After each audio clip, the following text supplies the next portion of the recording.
Too often, I'll say barefaced lies. I'll say barefaced lies. I'll say barefaced lies. Again, barefaced lies. Too often, I'll say barefaced lies. I'll say barefaced lies.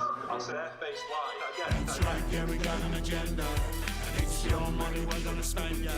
You won't wonder where it's all gonna end, yeah. You think we never wanna defend, yeah. Cause when the truth becomes so easy to disguise, you get shooting cold, overgrown, postal road, barefaced lies. Barefaced lies. Barefaced lies. Hey Sean, you got a party? Got that little party going on there. Keep to the left, you can't think right, so everything you do goes wrong, yeah. Incompetence just leads to disaster. Corruption brings it on even faster. What you say? That's right, yeah, we got an agenda. And it's your money we're gonna spend, yeah. But you won't wonder where it's all gonna end, yeah. And you think we never wanna defend, yeah. Cause when the truth becomes so easy to disguise, you get shit cold, overgrown, postal road, barefaced. That's right, yeah, we got an agenda. And it's your money we're gonna spend, yeah. And you won't wonder where it's all gonna end, yeah. And you think we never wanna defend, yeah. Cause when the truth becomes so easy to disguise, you get shit cold, overgrown, postal road, barefaced lies.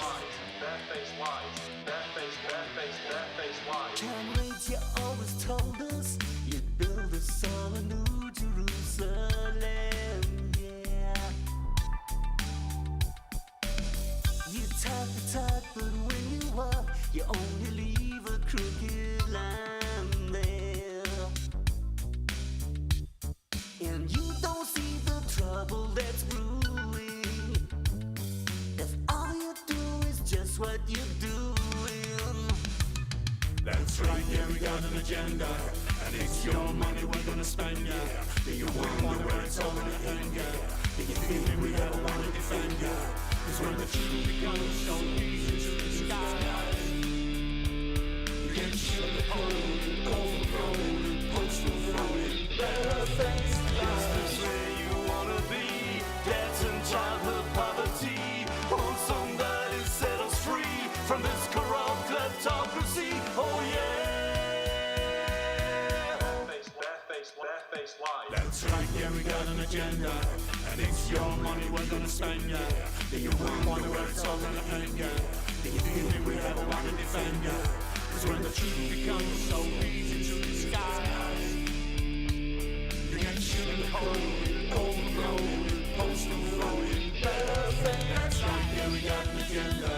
And it's your money we're gonna spend, yeah. And you won't wonder where it's all gonna end, yeah. And you think we never wanna defend, yeah. Cause when the truth becomes so easy to disguise, you get shit cold, overgrown, postal road, barefaced. That's right, yeah, we got an agenda. And it's your money we're gonna spend, yeah. And you won't wonder where it's all gonna end, yeah. And you think we never wanna defend, yeah. Cause when the truth becomes so easy to disguise, you get shit cold, overgrown, postal road, barefaced. That's right, yeah, we got an agenda. And it's your money we're gonna spend, yeah. And you won't wonder where it's all gonna end, yeah. And you think we never wanna defend, yeah. Cause when the truth becomes so easy to disguise.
fear them. Do not fear any of them.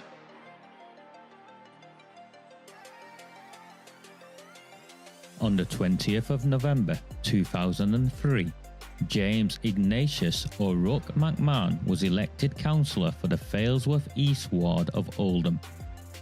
Deeply ambitious, he ruthlessly rose to power, and by 2011 he was already leader of the council. In 2015, exploiting a Labour Party loophole, he became MP for Oldham West and Royton. If only the people of the town knew then what they now know. Do not fear them. Do not fear any of them.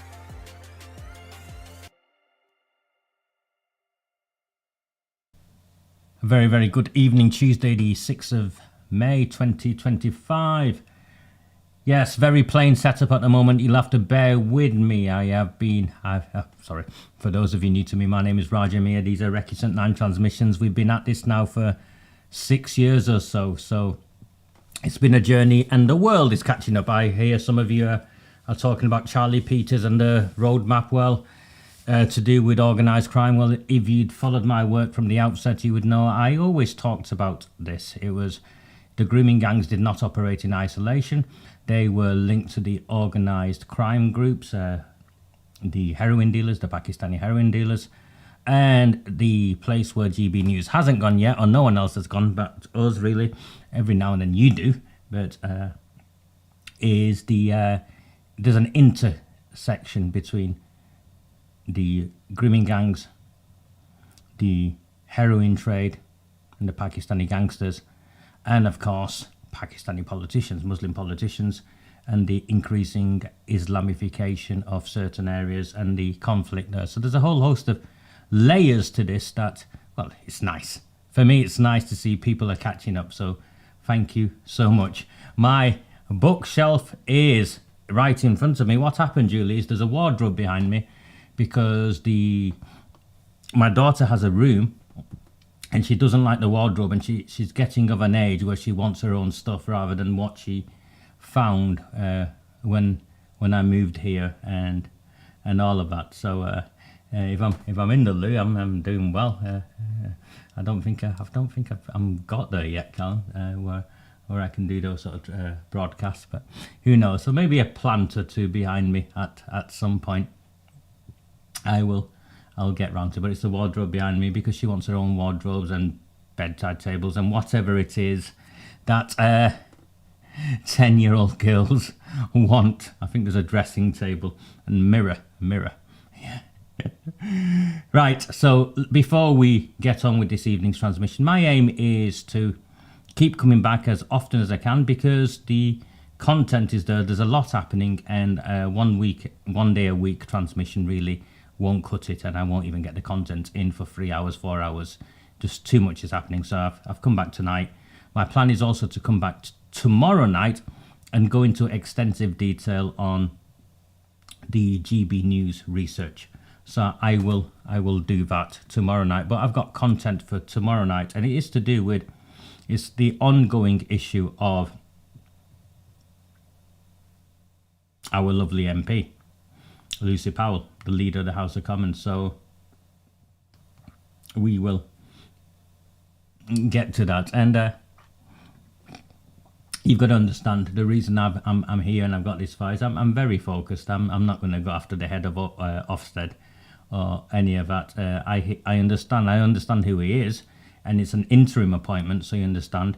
And an interim appointment means they've got to advertise the role properly at some point anyway. So I wouldn't worry about that just yet. Thank you so much.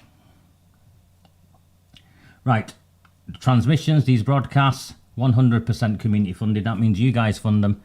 Yesterday I was chuffed to bits because 5 people signed up, so we're very clear what that means. That was a minimum of £15. I think it ended up at £25 for the month. So I was chuffed to bits because 5 people signed up and it was 25 quid I got for the month extra than what I was on before.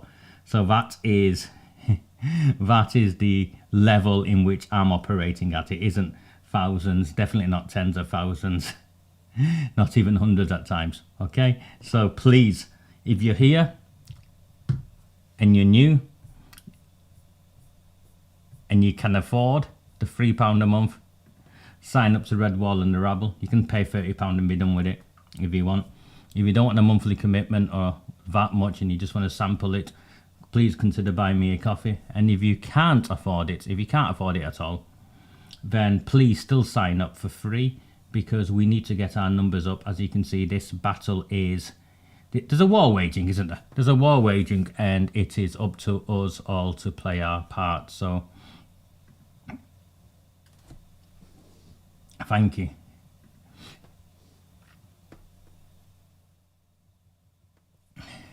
Thank you, Lee. Thank you so much. It's a figure of speech. There are, so we clear, there's just under 300 of you already watching here. So if the 300 of you bought me a coffee each, that'd be £1,000, and I've never earned that much, so who knows. Right, let's get on. Thank you, and of course super chats are available for those who want to stay on screen.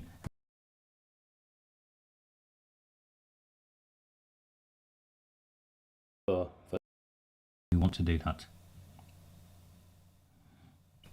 I think I put a piece of work out a couple of days ago. In fact, that very night she came out with it. I put a piece of work explaining the dog whistle context, explaining the small trumpet, explaining and all that. So you should have all got it in your inboxes. And I also did a transmission on it a couple of days ago. So please see where you get to. I'm not muted, mate. I'm checking. So I'm here. I don't think I'm muted. I've not pressed anything. Thank you, Denise. My preference is always the PayPal. I think I get, is it 40? The super chats. YouTube take a big chunk, and of course YouTube keep hold of it for, I think YouTube keep hold of it for about 7 weeks or so. My sound is dodgy. I'm not sure why my sound is dodgy. I've got a microphone here.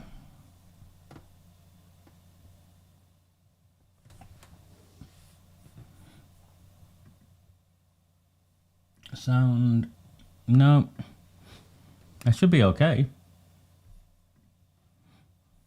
Thank you. I know it wasn't me, Julie. It'd be something on the YouTube stream, I think.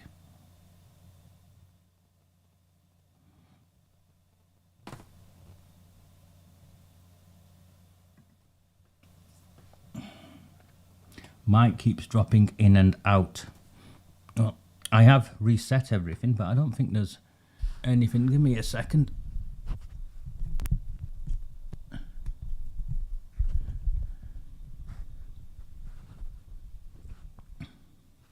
No, it's just some of you, isn't it? Okay. All right, well, I've put this in front of me, so you've got a wire in front of you, so maybe if this is closer to me, that might make a difference.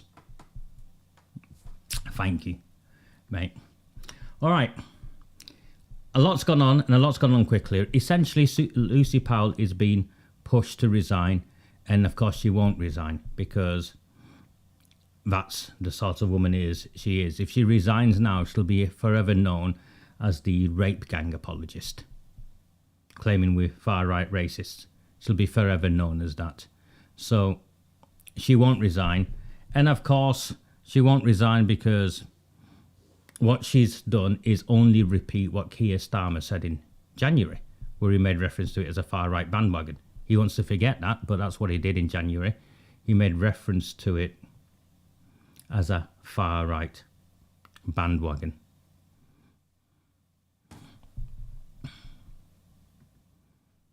Let me just check for 1 second. I will just tell you about my day. So Gary Tarbuck, and you can tell me if the sound's fine now. If it's not, I'll go and click and see if any of the wires are right, because I don't want to get it wrong. If I've spent, any of you spent all this time here, I had to dismantle everything last night and put everything back together today. So maybe I've not done something I should have done properly, but I don't think so. I think everything's working, and I checked. Thank you. Sounds okay. All right. Now, if she resigns, then it puts pressure on him. So that's the issue for me, and that's the issue for the Labour Party, I think. And people have gone for him, and they said it's political, and don't make this political. Well, they made that political, didn't they? They made the adolescent stuff political. They spoke about it. They invited the director and his team into Number 10. They talked about pushing it into every school. So the precedent was set only a couple of weeks ago. Now, I get angry with these opposition MPs and some of the commentators when it says, oh, they're making it political. Don't make this political. For crying out loud, it's the job of politicians to make it political. That's what politicians do. It is their job to make it political. And making it political, what are we making political? We are campaigning for a public inquiry. That's a political process. I don't understand why people are getting defensive by saying they've made it political. I'll be saying, it's damn right I've made it political. Politicians are involved in the cover-up of the gang rape of children. Politicians have exchanged children for votes. Politicians have covered it up. And it's politicians are continuing to cover it up by playing this silly buggery of local inquiries without statutory powers. And it is for other politicians to keep this in the public spotlight, to raise public awareness, make it an electoral issue, which means the government have got to act on it. It is political. And as sure as hell, I'm not going to apologise for it being political.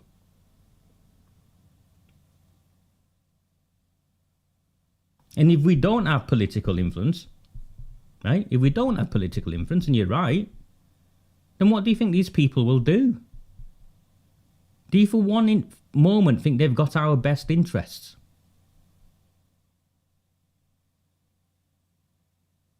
Suddenly they've decided political campaigning is akin to, is some sort of dodgy pastime.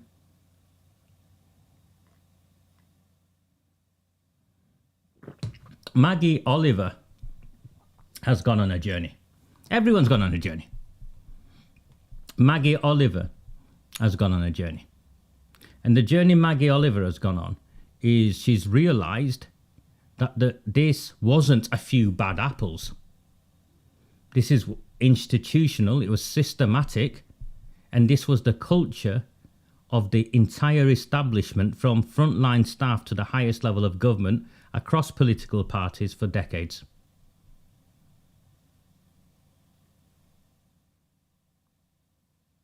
So she's far more aggressive than she's ever been. And she's right.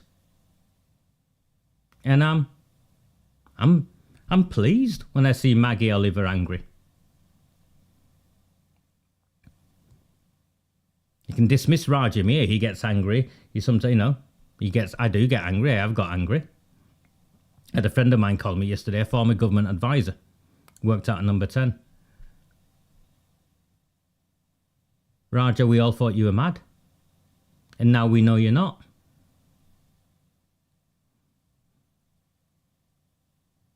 She was swearing, wasn't she? Yeah.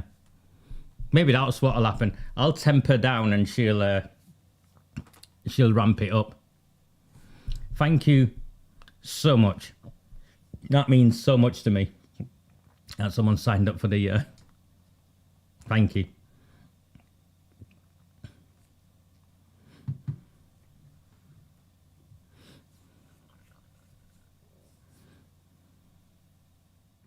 I don't know, mate. I don't think there's a council meeting next week. Is there? May the 13th? Maybe. Yes, there is one next week. I'll be honest with you, Lee. I've done very little on Oldham lately. I'll talk about this before we carry on. I've done very little on Oldham for a couple of reasons. I'm so disappointed. Because there's so many of them. I and a small team of us sacrificed so much for to get them elected. And the vast majority of them have let us down. Or lack the courage and conviction to lead from the front. It's like an expectation for me to do the heavy lifting, the dirty work. And then they come in and say, oh, wasn't it nice? And what we've got, Lee, is a situation where the Pakistani sectarians are fighting Arooj Shah's Pakistani cartel. And I've said it before and I'll say it again. The white politicians in this town have let you down, have let us down. Particularly the independents we elected, such as Brian Hoban. I'm hearing he's going to become mayor or deputy mayor, with a view of them becoming mayor. And that's the price for him and Hindle propping up Arooj Shah and the Labour Party. And then you've got that HMO millionaire, Cameron Ghaffar, and his team of Gaza, and they're Islamists, the Pakistani sectarians, Muslim separatists, whatever you want to say. And the others who should be recognising this for what it is and putting the interest of the town together, some are joining them. And the others are like, ooh, I only care about local issues. I'm a good local councillor, don't you know? Whilst the rest of the town is been carved up by gangsters. And then you've got Reform in the background at a local level who, it's a Facebook campaign, mate. Not for me. So sometimes it's better for me to step away and let people do what they're going to do rather than me get involved.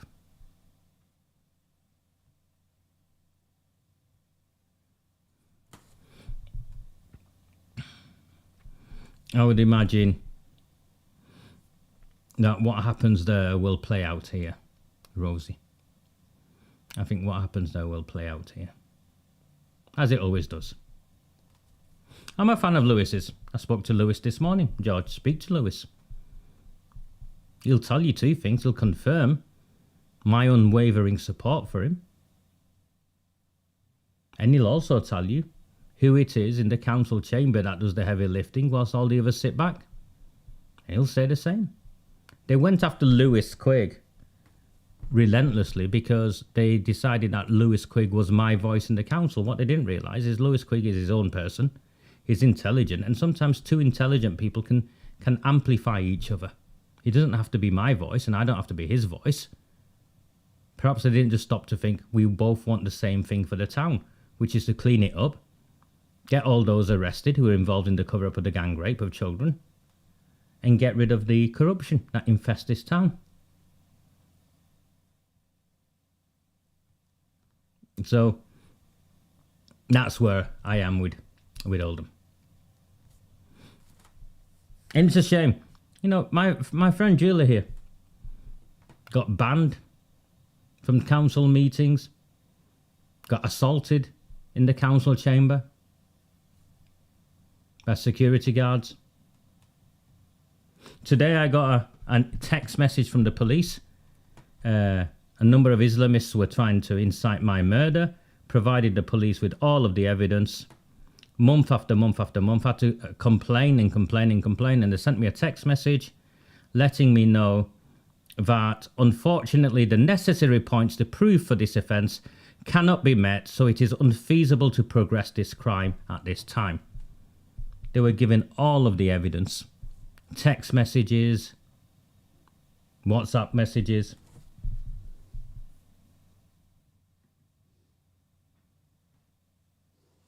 All of that. Gone. So the police are neck deep in it and sent me a text message, and this is after months and months of chasing them.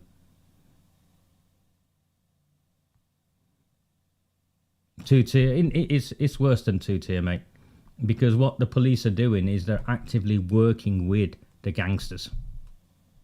Greater Manchester Police, Andy Burnham's Greater Manchester Police are actively conspiring with the gangsters who are trying to shut me down on the hope that by shutting me down, this campaign then dies and they can go back to normal.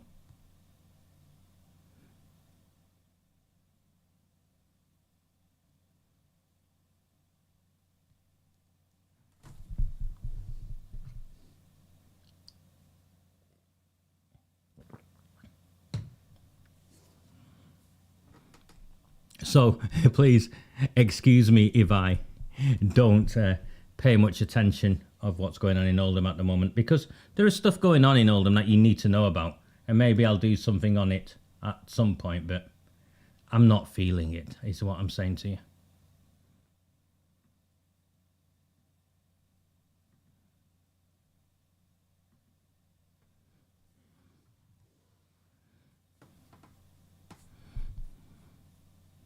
The police are complicit in the cover-up. It's not apparently about it, mate.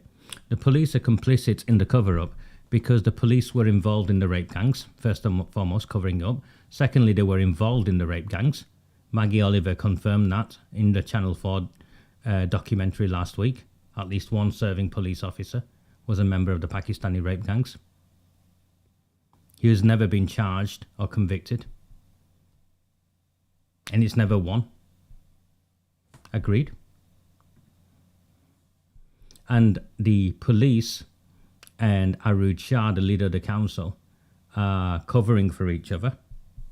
Because if they get rid of me, the police can go back to the safety of what they've been doing, and Arud Shah can go back to hanging off the arm of a convicted heroin dealer.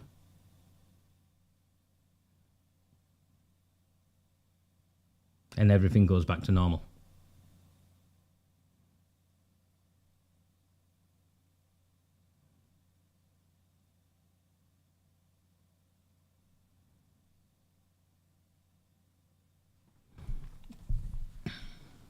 Burnham does control the police in Manchester, and Burnham is neck deep in the cover-up. Okay, let's get on with today. So this is Lucy Powell, and I wanted to start off with a couple of posts from Lucy Powell in the past, in 2020. So at the time, it was the death of George Floyd, and here she is grandstanding on this issue. Been off Twitter for a few days. Many know of my long-standing campaigning against injustice and discrimination in our criminal system against black and minority ethnic people. The death of George Floyd is appalling. Remember, George Floyd was an American? Is appalling and rightly sent shockwaves. Maybe we all can open our eyes to injustices happening here in Britain every day. They might not be as obvious or as brutal or that attract sympathies, but they are injustices nonetheless. Ready? Young black boys and men much likely to be charged and dealt with harshly. For example, by our criminal system. Let's open our eyes.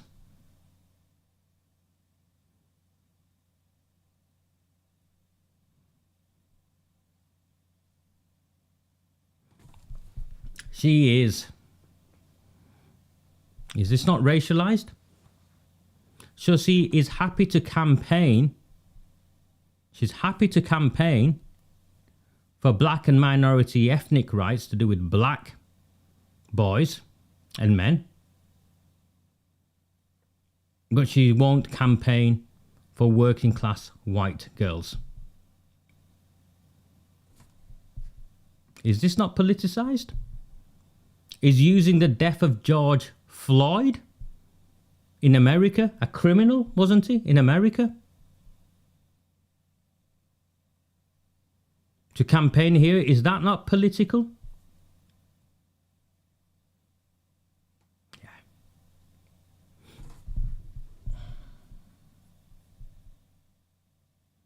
Some YouTube videos for you.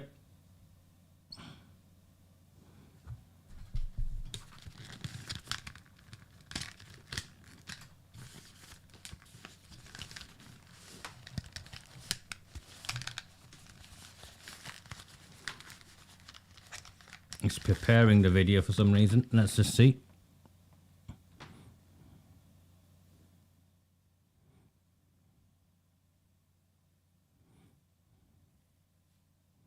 Why is it doing that? Give me 1 second. Let's see if I can get it to work.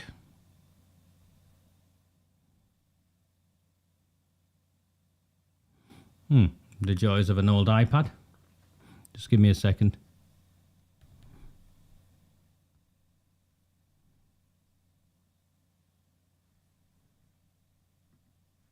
Let me see if I can.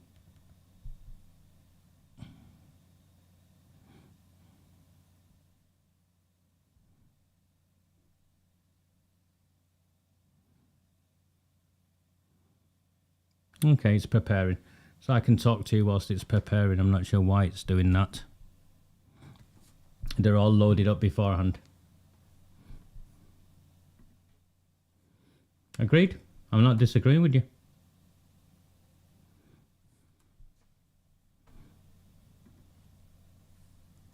Again, agreed.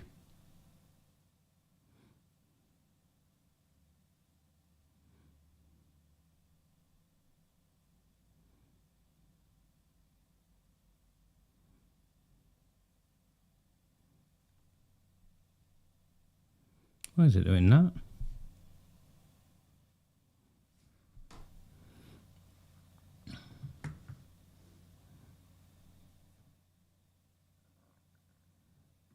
I put the Sonia Poulton interview up on both Facebook and also on X. She did too. And that's why I am outraged at what's taking place in that the council hangs off the arm of a convicted heroin dealer. That's why I'm outraged.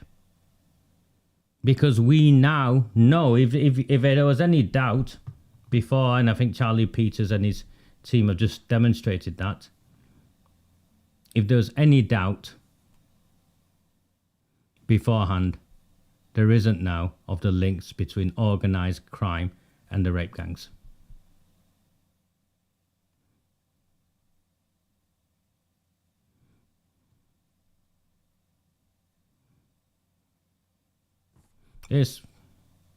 I don't know about this case, I'm afraid. Fiona. So I don't know where that's from. But the light sentencing doesn't really surprise me. This is churning away in front of me, by the way, so it is close to it. I have frozen, but sound okay.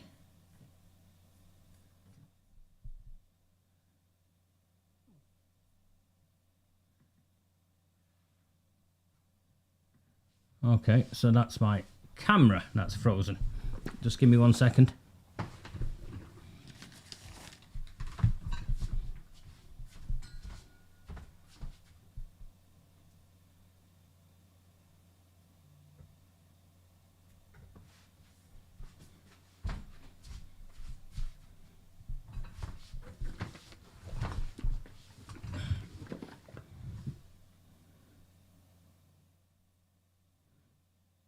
Any better? No, no better.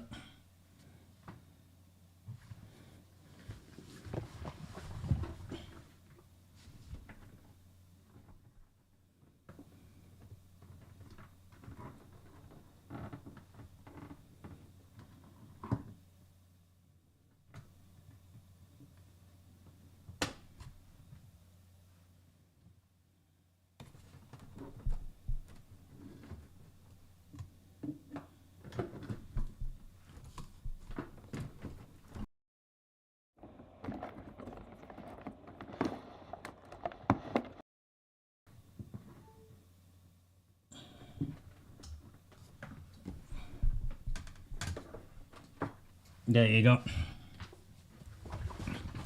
That should do it. No.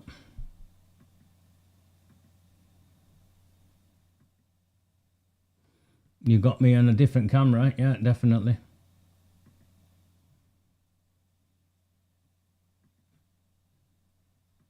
Just give me 1 second.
No, well, let's do it with a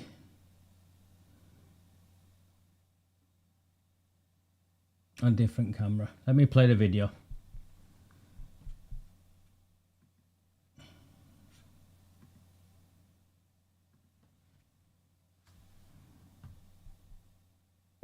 Above. Maybe talk us through the moments that this took to happen, because you were asking her about the Grooming Gang documentary, the Channel 4 Grooming Gang documentary that drops just a couple of days prior. How did it play out on your end? Because we were only hearing it, of course, here. Well, the context was Reform's policy of getting rid of diversity officers in local councils. And both, actually, the Liberal Democrat representative on the panel and representative, this was a peripheral policy. And what I was trying to do by talking about the grooming, we should call them raping gangs, scandal, was to say, it's not really the number of diversity officers that you have that is the problem. It's the fact that, racial justice is incredibly important. Right. But it sort of is taking on a sort of prominence in the public sector beyond all balance, and other legitimate issues are sort of crowded out. So the ethos means, and I thought the grooming gangs was the perfect illustration of it, that people will put sensitivity towards community relations above even the protection of children. Now, that was an extreme sort of manifestation of that culture, but we see it in schools, we see it in council policies on languages. So many illustrations of putting that first. But I didn't get a chance to say all that. Sure. Because I did, on a programme like GB News, you actually listened to what your panel said. We tried our best, we did. Before I'd really even begun to make that point, there was no partisanship until then. I was just trying to explain the policy. Lucy Powell went on the attack. And I've learned two main things about it. First of all, lots of people on the left came to my defence over the weekend, not hers. I think there are younger people on the left in the Labour Party who are outraged about what some of the politicians in their party are saying. And I can't say too much, but I've been contacted by two Labour cabinet ministers who have said, I was right, Lucy was wrong, and there is a debate in the Labour Party about how the party still hasn't taken this seriously and needs to. I don't think it's a coincidence that there is a big Muslim vote in Lucy Powell's seat, I'm afraid. So Trevor Phillips also said the same thing. He did say they were pandering to votes in the community. There's a lot of electoral politics here. Did you accept Powell's apology? Do you think it was vacuous, or was it genuine? Well, it was vacuous. I think if I had said, to call anyone a racist, which is basically what she did, is a big charge. I hope and believe I'm not. I'm a Christian. I believe we're all made in the image of God, and I think to treat people differently because of the colour of their skin is a sin as much as anything.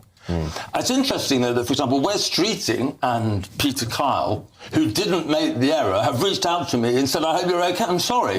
Lucy hasn't run me. Interesting. But much more importantly, I wonder if she's contacted the survivors, because they are the people she really is insulted. I agree. Not me. I'm big enough and ugly enough to cope. But every time when you've been through something as horrible as the grooming scandals, the only thing I think that could possibly make sense is that it couldn't happen again, that the authorities have learned something. But when you hear a Labour cabinet minister, use exactly the same kind of language that suffocated debate in the past, you think they seem to have learned nothing. Well, listen, Tim, some will ask whether you were using this opportunity to, as part of a political football with that topic. How do you respond to those claims? Well, the question was raised by other people about why we were getting rid of why Reform was getting rid of diversity officers, and I wanted to explain the context. Sometimes, though, what I would say is people often say we don't want to make this a party political football because they know they're wrong on the issue. Sure. Things that often are sort of not in politics are neglected issues. And I think the worst thing we could do would not talk about the failure to still enact the recommendations of the inquiry into grooming.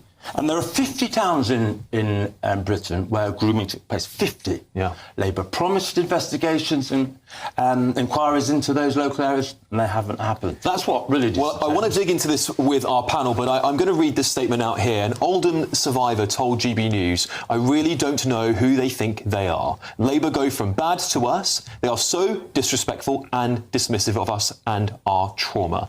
Lucy Powell has also apologised on social media, saying, "In the heart of the discussion on any questions, I would like to clarify that I regard issues of child exploitation and grooming with the utmost seriousness. I'm sorry if this was unclear. I was challenging the political point scoring around it, not the issue itself. As a constituency MP, I've dealt with horrendous cases. This government is acting to get to the truth and deliver justice." Dominic, I want to go to you. Just very briefly. Very briefly, go on. Don't take my word for it. I ask you, listen to the debate. Absolutely. Who began the political point scoring? I don't think that's a genuine apology. Yes, Dominic, I'll start with you. Do you accept Lucy Powell's apology on this? Do you think it's vacuous? As many, you saw the victim's statement there. Do you think she should resign over this?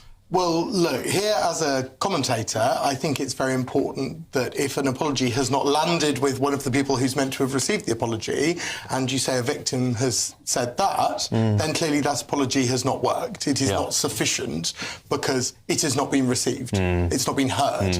I think it's a significant political issue for the government that victims of grooming and that people concerned by this, as we all should be, are saying it's not being dealt with properly.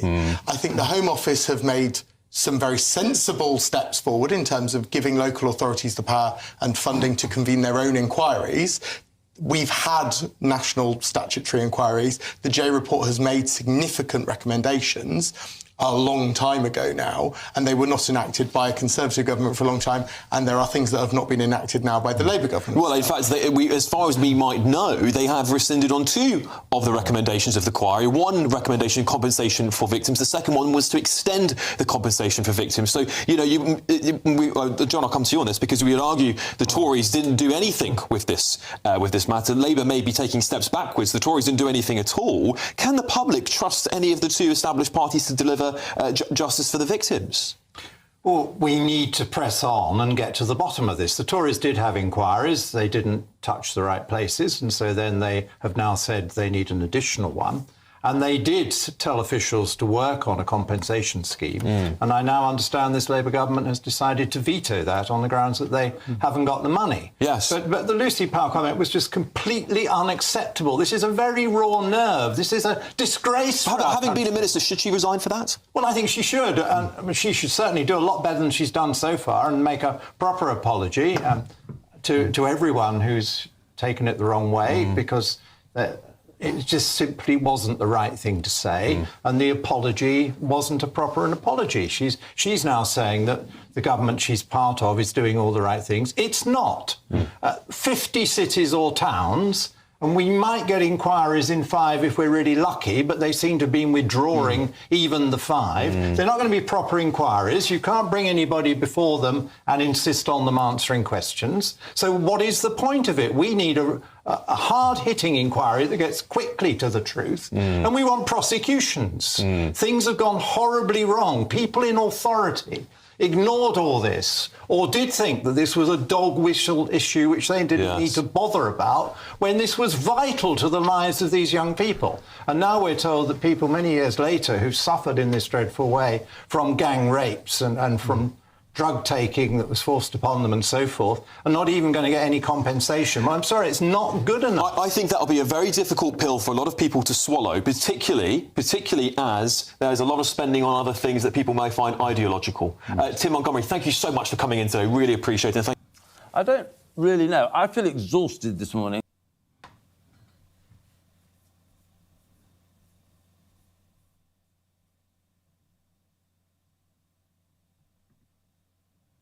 Okay, so my camera's not working, so you've got... Is it on? Oh, it's on this one. Let me see if I can get you a different one. There you go, you can have that one. I can do something with this. That's another side of my living room you don't see. So that's what we're up to. Thank you. You'll have to excuse my equipment. What it is, I'm waiting for my new computer to arrive, and I've got these various USB hubs, and I think I mentioned to some of you before, the USB hubs are temperamental, and that's what's happened there. But you can see me, and I think it's like you can see. Can you see a bit of my daughter's Lego collection behind me?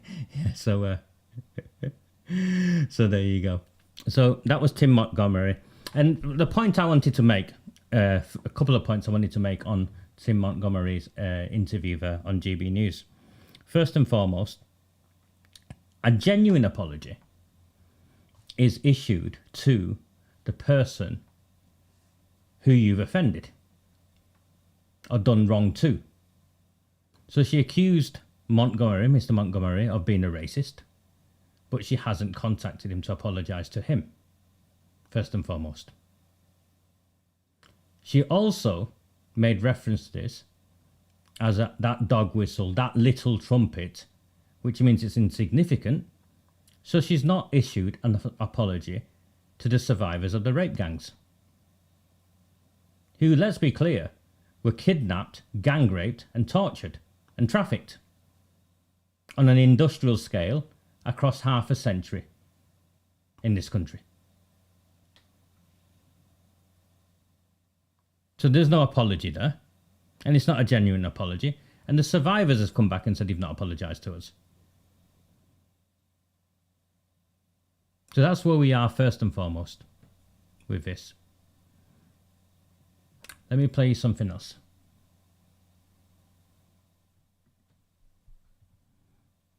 And let's have a look at some stories inside the newspapers now. We've got the Telegraph, with Labour up to their old tricks of smearing anyone who mentions grooming gangs as racist, Nick. Yep, it's Labour Minister dismisses rape gangs as dog whistle issue. And this is Lucy Powell, and you may well have heard the clip. It's going around online. It was from Radio 4's Any Questions. Pretty shocking moment. Tim Montgomery was on there. He brought up, he said, I don't know if you saw the documentary about Channel 4 rape gangs, and Powell said, oh, we want to blow that little trumpet now, do we? Yeah, OK, let's get that dog whistle out. And it was an appalling moment. It was part of the denialism that allowed this to happen in the first place. Yeah. People were shut down. They were told they were racist. In this case, dog whistling, same genre. And what was fascinating to me is she's now put out an apology sort of saying, oh, I do take it very seriously, etc. But why would that even be in your mind to even say that?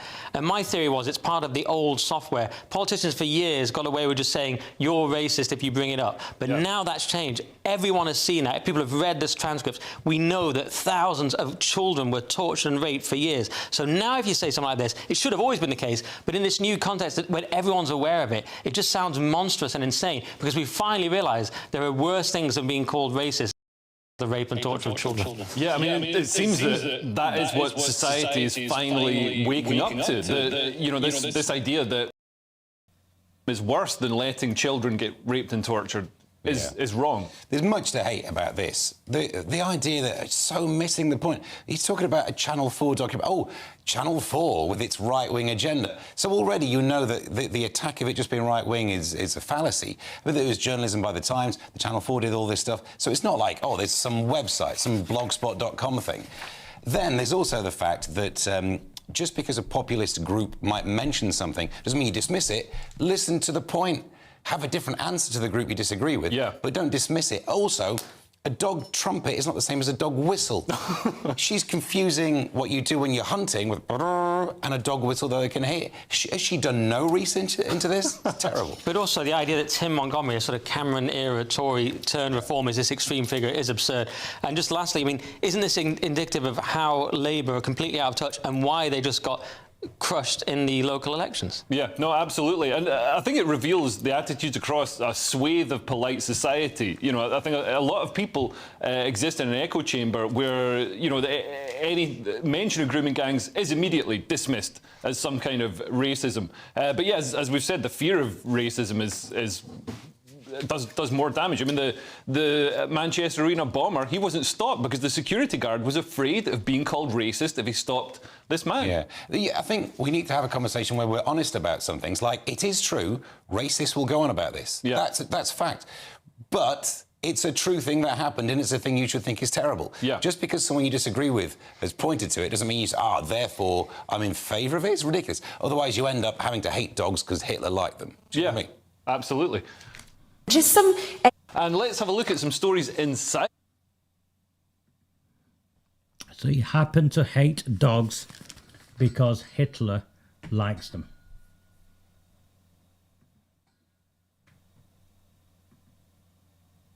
So I want to talk to you about that.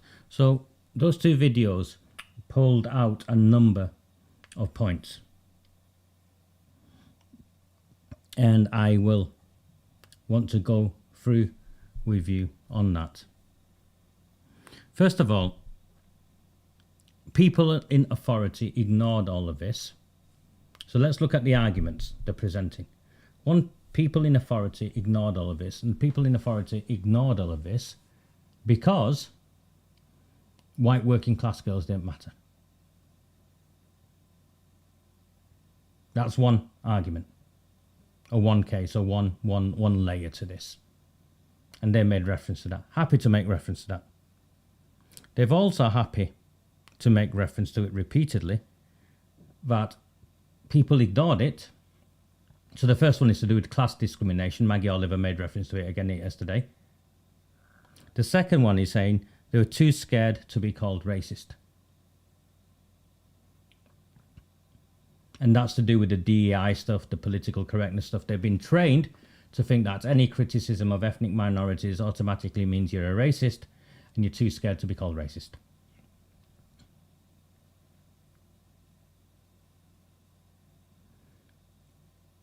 In this second video you just watched, they raised a third point, which was too scared to be associated with racists. So if a racist, if a far-right activist, whatever, campaigns on this issue, then if you campaign on this issue, you're automatically far-right, or you're automatically a racist. And Tim Montgomery made reference to it in the first video. The next tier to this is too scared of losing the vote, the Muslim bloc vote. So those are the 4 layers that they've come up with. And it's took them 10 years to understand that there's layers and layers and layers to this. Actually, there's more layers to this that they haven't talked about. And this is GB News. So in terms of this agenda, it's the most progressive of the mainstream media outlets who are willing to have some of these conversations. And remember, they won't interview me. And the reason they won't interview me, well, you'll have to ask them, but my suspicion is that the Labour Party lawyers have written to them. Because I take it somewhere else. Now, I agree to all of those 4, and they played, there were factors in them, but I'd give at least 2, if not 3 more reasons. One is they ignored it because of their belief in the multicultural utopia. And challenging this completely undermines this multicultural utopia, because it gets you to a place where you recognize that not all cultures are equal. And you've got to deal with all of that. The next place, the next tier, is something far more sinister. And it is one where actually they did not ignore it. They profiteered from it. They knew that by ignoring it, they would benefit. Which is what I make reference to either through fast-track promotions, or in the case of many politicians, the exchanging of children for votes.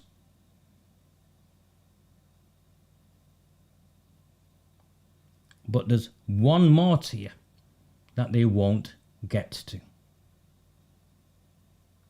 And that is, why are we not looking at the beliefs in the perpetrator community? Whether they are cultural beliefs, whether they are religious beliefs, why are we not looking at the beliefs in the perpetrator community?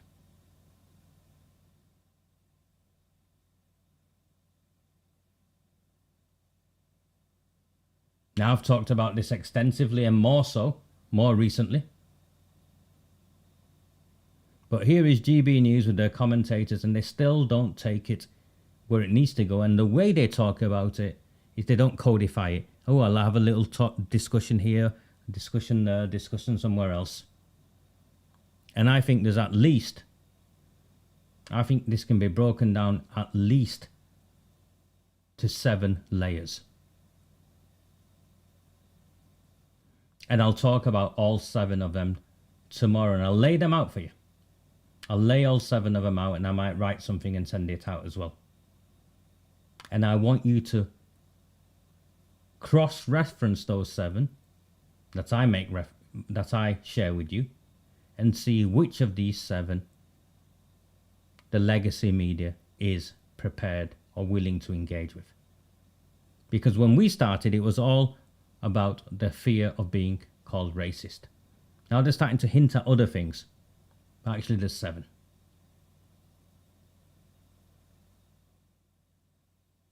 Okay, hope this camera's okay for you for now, whilst I go back and show you another video.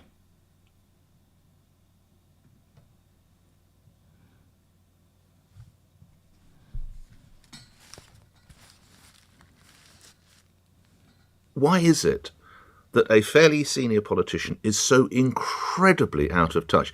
Can I reverse it? And if you've been listening to me for some time, you'll know that if I was having a conversation with a politician and they suddenly started citing the grooming gang victims, and I was to say, oh, here it goes, that old dog whistle story, I would quite rightly be instantly suspended by LBC and very, very possibly lose my job, or certainly be sanctioned, because it shows a crass unawareness of the reality of this issue. And so when a politician does this, how could it even have been in her thoughts? Now, they've circled the wagons, of course, around her. Wes Streeting saying, yesterday, we all make mistakes. The idea that she should be fired has been resisted. She's obviously not going to be fired because this took place on Friday night. So she's not going. But how are you in a position, and why is it that someone as senior as that sees it as a dog whistle issue?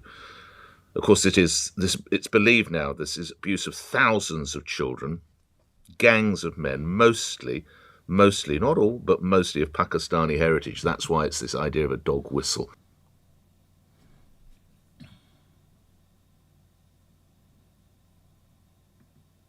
So what you've got there, LBC, confirm it, very, very simply explaining it. If I'd said it in that way, we'd be sacked. Yeah. The cake incident, yeah. If he'd said it, we'd be sacked, we'd be disciplined. Just saying, no, I'm sorry, would never be enough. And remember, she's not just an ordinary MP, she's the leader of the House of Commons. She's the leader of the House of Commons. She leads by example.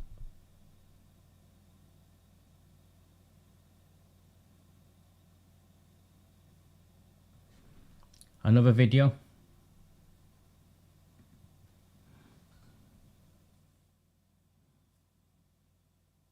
So it's preparing this video. Sorry, my as you can see, my internet is playing up to date.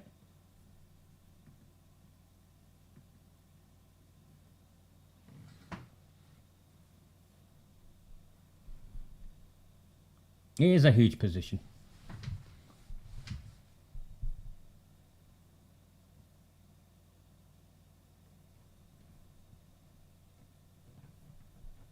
It is a huge position. Whilst we're waiting, what did he say?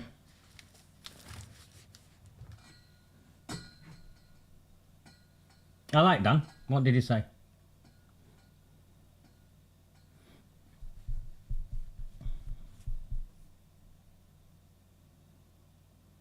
You've gone completely off, Dan. Okay.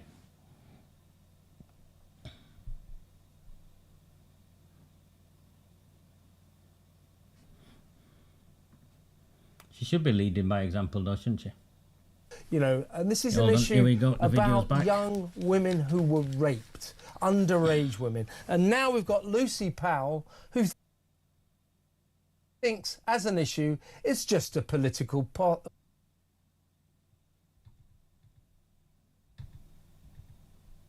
You know, and this is an issue about young women who were raped, underage women. And now we've got Lucy Powell, who thinks, as an issue, it's just a political football. Oh, you're going to get, oh, pass me the dog whistle. You're going to start blowing that trumpet again, are you? I mean, I don't think people will have liked that one bit. Do you, Philip? No, I think it's not just what she says. It's as you say, Kev. It's how she says it. It's the sneering contempt that those horrible words were delivered with. We see that the mask slips there, and we see the person behind the mask. Although there's no real person behind the mask, there's no humanity, there's no empathy, there's no sympathy for these children. They're just reduced. Child victims of rape are just reduced to the status of political irritation. You know, for her, this is the same as potholes in the road or the bins not being emptied, people whinging about that.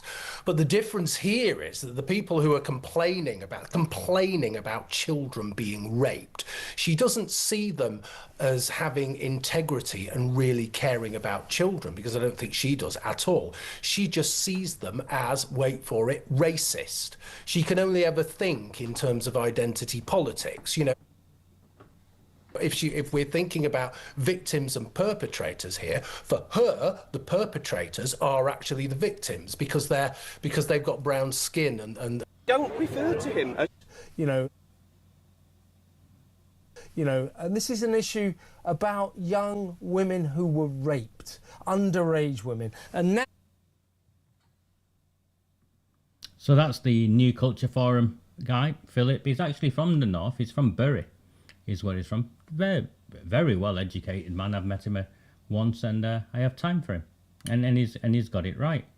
So we've got clear understanding that Lucy Powell meant what she said. Her apology is not an apology, yet she's allowed to continue. So why is she allowed to continue? Well, this is probably why.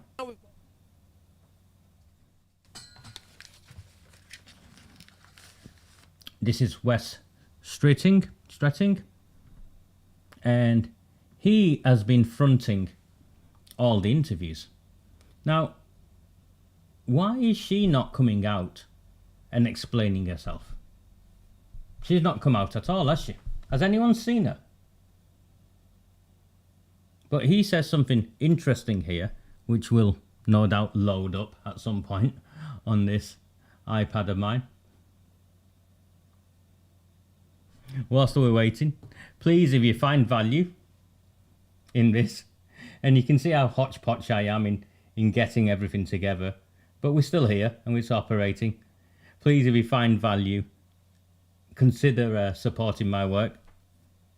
It costs you pennies. It's pennies. And there's 800 of you who've been here this evening. So please, at the very least, buy me a coffee if you won't subscribe to Red Wall and the Rabble. Those are the links. They're pinned at the top.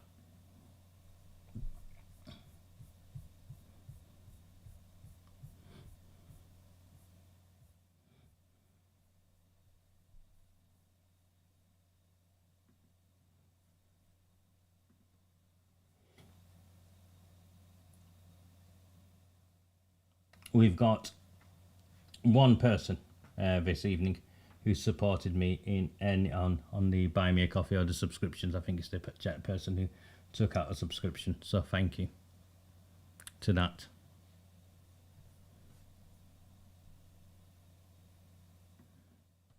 This is nearly ready. He'll play in a minute.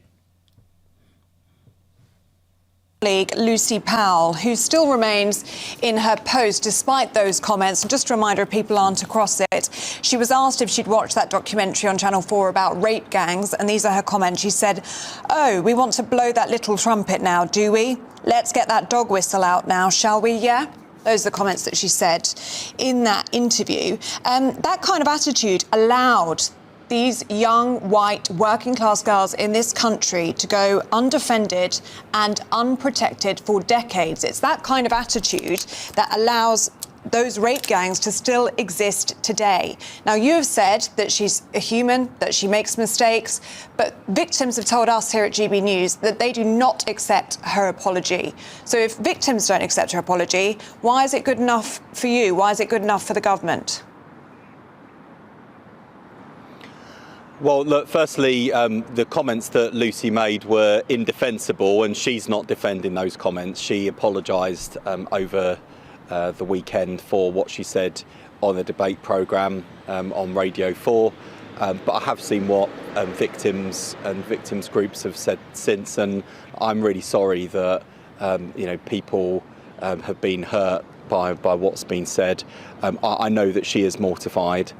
She deeply regrets what she said.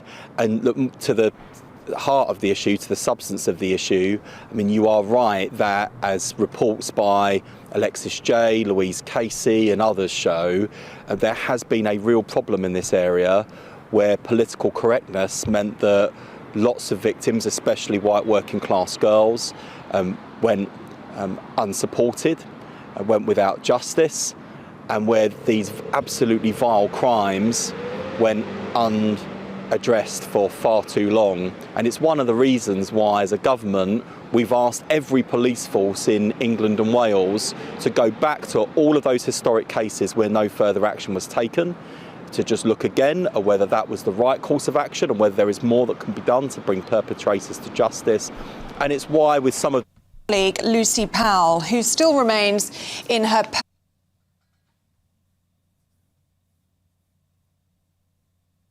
So my issue with Wes Streeting is, he claims her actions were indefensible, and she's apologised. Well, no, she hasn't, because she's not apologised to anyone directly at all, and the victims have refused to accept her apology. So that's first and foremost what's took place. But my issue with him is, why is he speaking on her behalf? How can the leader of the House of Commons not speak for themselves? Explain that to me, because I don't understand it. I genuinely don't understand it. One of these progressive feminists, we don't need men to do anything for us, we can do everything ourselves. And here we are, unable to speak for herself. You don't apologise through other people. Yeah, because she's not sorry. She's not at all sorry. She's mortified. And how does that make it look to those survivors? So if the survivors are saying to you, we want her gone, we're not happy with this, and the government ignores the survivors, then what chance is there of the survivors, of those survivors who haven't come forward because they don't trust the system, of ever coming forward and giving evidence? They're not, are they? They won't. Her position is completely untenable.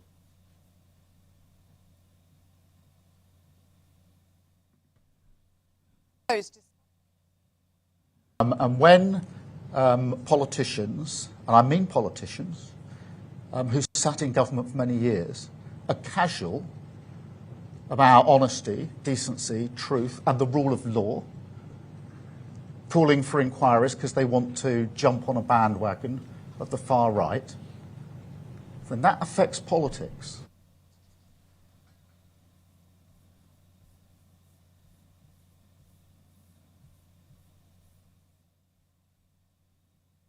So there you have it. Keir Starmer hasn't sacked her because he agrees with her. He's the one who used the dog whistle in the first place. The bandwagon of the far right. The bandwagon of the far right.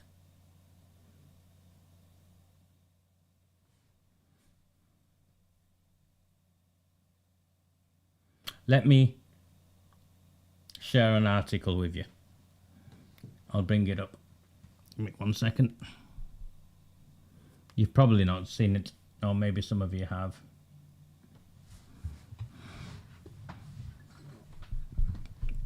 This was published in the Telegraph. Grooming gang scandal being weaponised, number 10 says. The grooming gang scandal is being weaponised, Downing Street has claimed, after a Labour minister was forced to apologise for her comments on the issue. Lucy Powell, the leader of the House of Commons, apologised on Saturday after she accused a Reform commentator of engaging in dog whistle politics simply by speaking about rape gangs. But on Monday, number 10 reignited the row by stating that it was, as in number 10, the Prime Minister, was disappointed that some people were weaponising the issue of historic child sex abuse and were using it to make political points. We are now weaponising it. According to the Prime Minister, we've weaponised it. Wow. Asked if Sir Keir Starmer shared Ms. Powell's view that rape gangs were being weaponised, the spokesman said, "It's obviously disappointing for people to do so." But the Prime Minister is focused on taking the action that is needed to deliver for victims rather than on political point scoring. Would this have ever come out if it wasn't for the campaigning? They've been forced into this position, haven't they? He's not focused on this. He's not done this willingly. They've been brought to this point kicking and screaming, and they're still involved in a cover-up.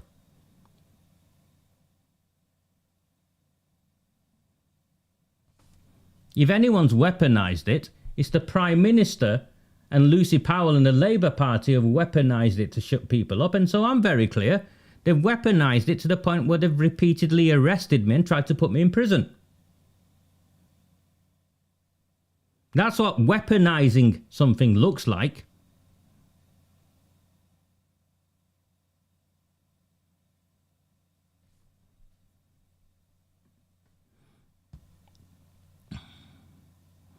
Asked who was sharing political points, the spokesman said, "I think any political point scoring on an issue such as this is disappointing." So asked who was scoring the political points, he doesn't know. The government is focused on taking action to deliver justice for victims. Chris Philp, the Shadow Home Secretary, said it was not weaponising to speak out for rape gang victims. Mr. Philp said, "Pathetic from Starmer and number 10, speaking out for rape gang victims and against the cover-up that followed is not a far-right bandwagon, not a dog whistle, not weaponising anything. They should deal with the issue and hold a proper national statutory public inquiry." Marlon West, the father of the grooming gang survivor, told the Telegraph, "I don't believe it's so much about scoring political points. It's because he's not acting on demands for a public inquiry that other parties are challenging. I speak to so many survivors and families. We really don't think this is weaponising. They're refusing a public inquiry, and I disagree that it's being used to score political points. We just want a statutory public inquiry into grooming, which is stalling on. The other thing that concerns me is that Dame Louise Casey should have brought the figure to us by now for grooming across the nation. I believe they're stalling on this issue." Mr. West's daughter Scarlett, a 20-year-old grooming survivor from Greater Manchester, was one of 5 victims who appeared in the hard-hitting Channel 4 documentary on the issue, which aired last week. The rest you know. So, what am I saying?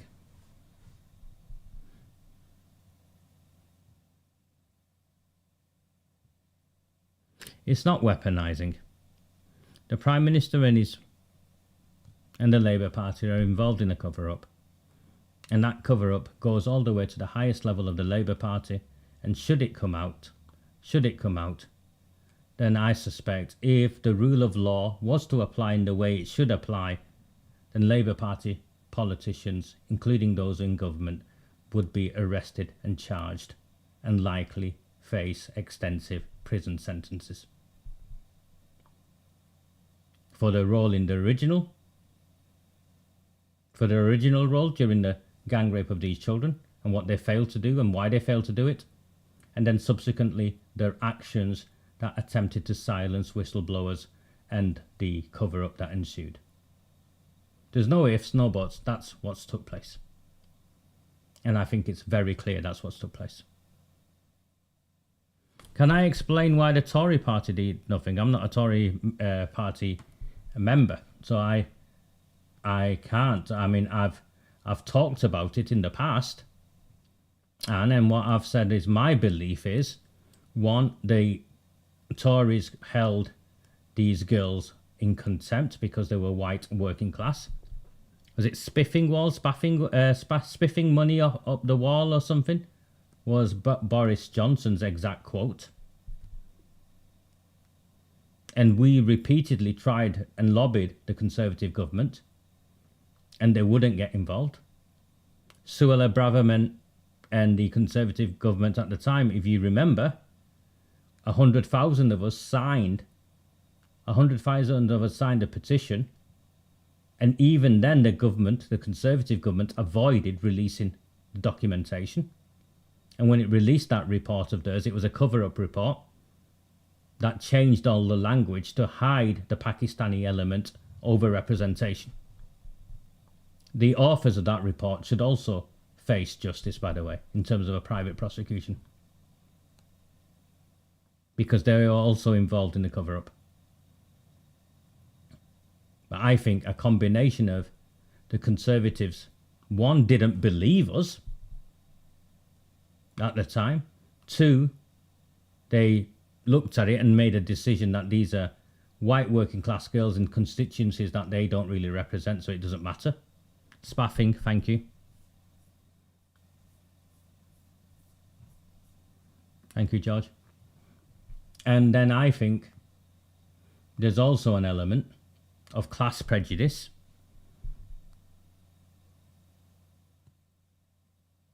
And sadly, the home infiltration of the Home Office by a metropolitan elite and individuals with interests in protecting Islam and the Muslims and that political Islam. That's my analysis of what went on there. Marlon, who's making reference to Baroness Casey's report, and everyone else is making reference to Baroness Casey's report. Rapid audit should have been published by now. It hasn't. You know why? They already have it. They're rewriting it. That's what they're doing. They're rewriting it. They're redrafting it, going through it, try and change the language, try and hide stuff. They're massaging the data. They're manipulating the evidence. That's what's taking place. You all know that's what's taking place. They did it before with the Home Office report, and that was under a last government that actually weren't implicated in this way, and this government is. So that is what they're doing. So, tomorrow I'm going to come back with the Home Office report. Not the Home Office report, sorry. Tomorrow I'm going to come back with the Channel 4, GB News, Charlie Peters map, and all of that data. Make sense of it for you and share it. Hopefully my camera will be working again. I'll try and work out what's wrong with the dongles and stuff. Don't worry, I have got a new computer coming. Some of you have helped and supported me towards purchasing it. It still cost £6,000, just over £6,000 in the end. And you can see why. It's not about clearing caches or anything like that. It's just I've got so many things hooked. It's about inputs on the computer, and I'm trying to run it off a laptop, and I knew it was never going to work. So I'm trying my best. Please, if you find value, and you're new to me, and most of you are new to me, more and more people are discovering me every day. Please, if you find value, I'm looking at this, and I've had 2 people support me this evening. No, sorry, 1 person support me this evening, and a couple of super chats. You've got the link at the top, redwallandarabble.co.uk, or buy me a coffee. Thank you so much. I will see you. See, I don't believe that. Sorry, I'm going to say this now. I don't believe that. I don't believe that for 1 minute, Colin. People will be charged. It's that defeatist attitude. Well, if it's that, why bother? If we believed that, we would never have got this far. If we believed that, we would never have got this far. Thank you so much. A very good evening. Do not fear them. Do not fear any of them.